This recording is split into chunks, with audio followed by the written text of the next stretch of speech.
Avuxeni ma-Afrika and welcome back to the Paseta School YouTube channel. Vita ra mina is Sucheza Mashele, Tukulwa Kamnisi Memalefani. Today we are still celebrating Heritage Day, which will be on the 24th of September. And as promised, I've come back in my Tsonga attire. So I've got on my Tsonga headband, which is basically just material that has been woven together, and it's got this beading on it for decorative purposes. These are actually pins that are acting as beads on it. And then I've got, this is my favorite piece. It's the beads which go around your torso like this, and they cross over in front. These are actually woven. It's plastic beads with cotton, so they're very soft. They're my favorite. I love how they sit. And then this is my mucheka. I think this one is more widely known for Tsonga people and everybody else. You always see the Tsonga people wearing micheka. We get them in various colors. I've also got another one in green. And true to Tsonga culture, all our colors are very colorful and vibrant and happy. And then here, I've got these beads. These are called the Queen. I don't know if that is the original name for them.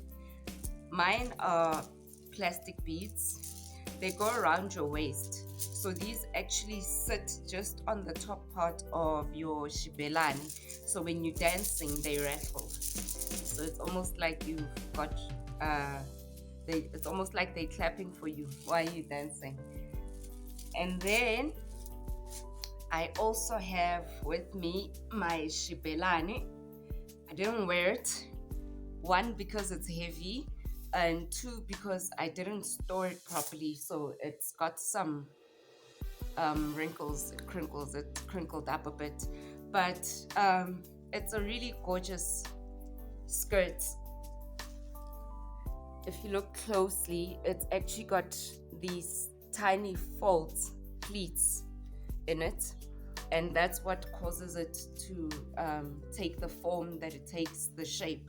This is the top part of it, and as you can see, it's got a whole lot of colors in it.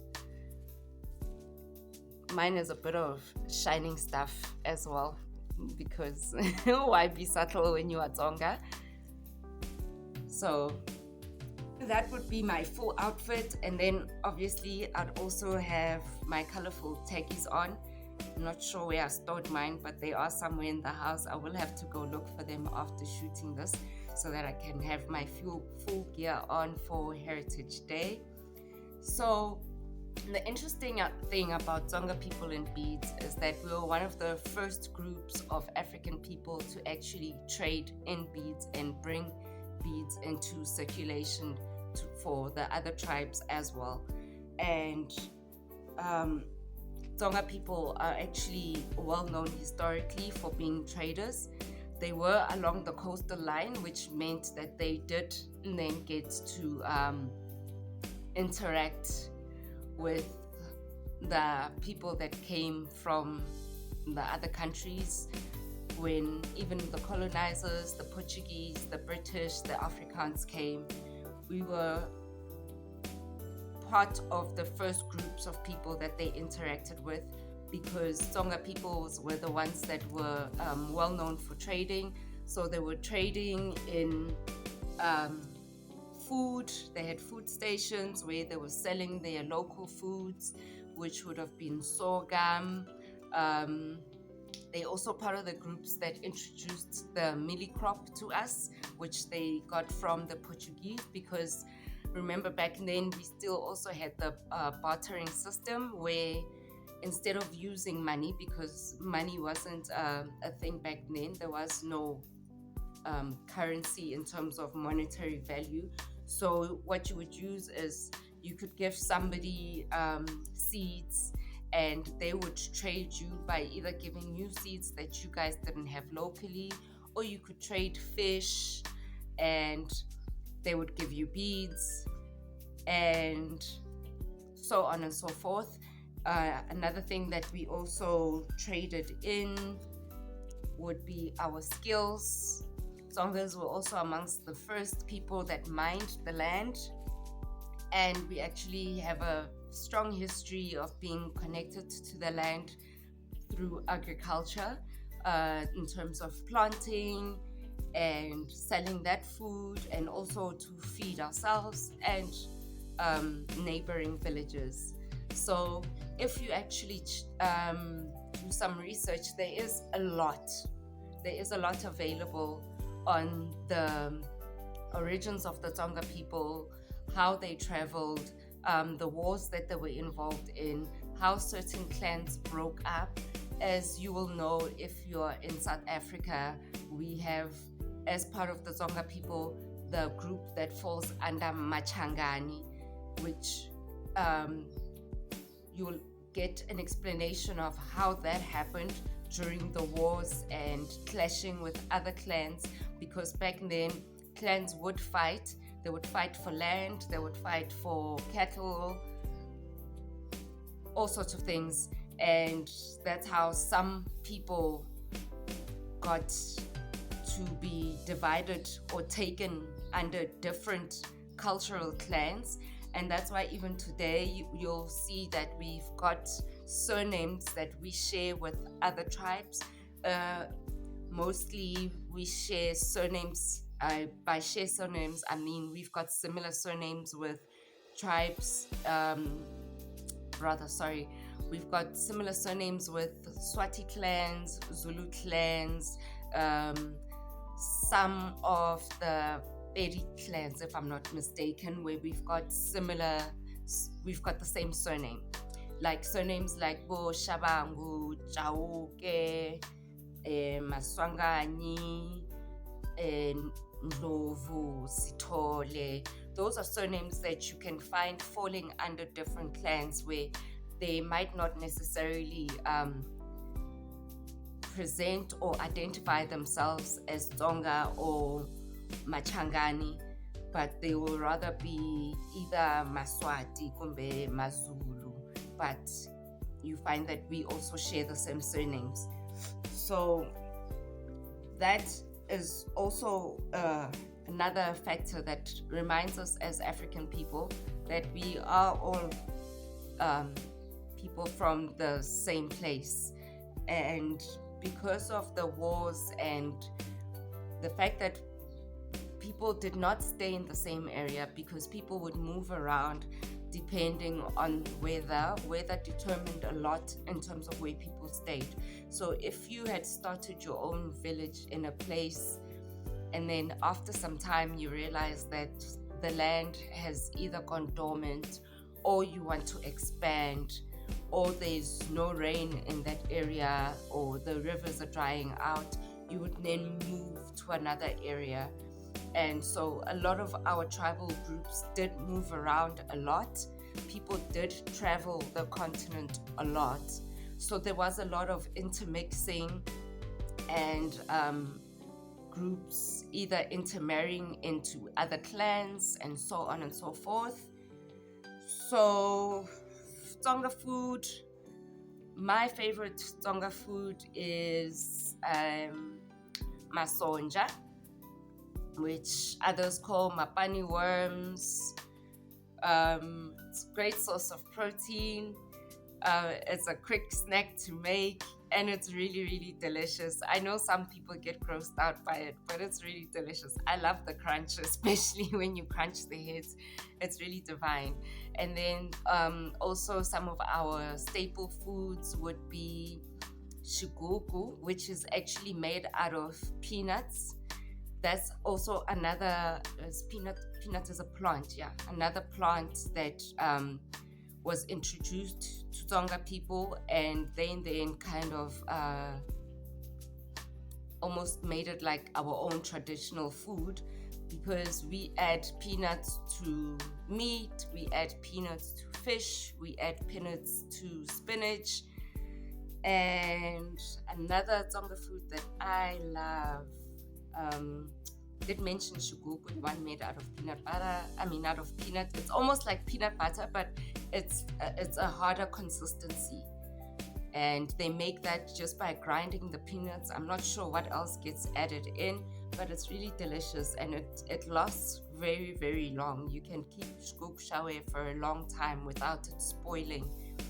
Another fruit that I love is goshe, which is a spinach. It's actually a spinach that once you've cooked it, when you eat it, it makes like a slime.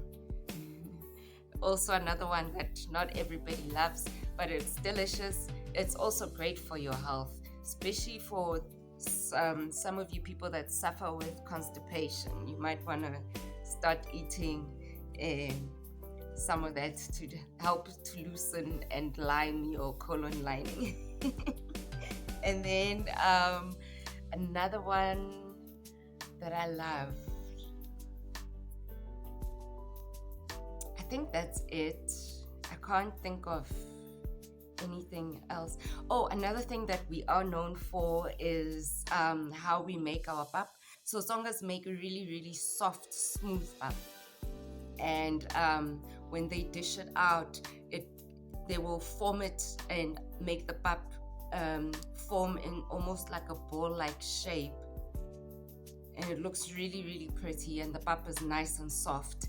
And the reason also for making the ball-like shape is for eating purposes. So instead of you just having a big plate of pap and then eating and maybe not finishing that pap, because of how it's shaped, it allows you to, because you'll get maybe 3 balls depending on how much you eat on top of each other.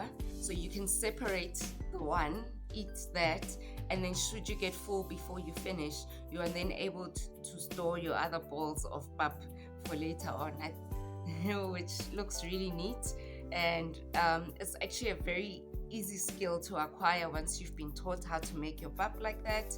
And it also then you can also use that skill to make your braai pap, because braai pap is nice when it's nice and soft. And seeing as a lot of people during Heritage Day do prefer to have a braai to celebrate, that's one place where your Tsonga pap can get you the accolades of being the best braai pap maker. Another thing Tsonga people are well known for is our music. Our music, we've got very distinctive sounds with the guitar and also the beat to our songs. We've got very fast-paced music, so it's always very easy to hear when a Tsonga song is coming on. It's a whole vibe.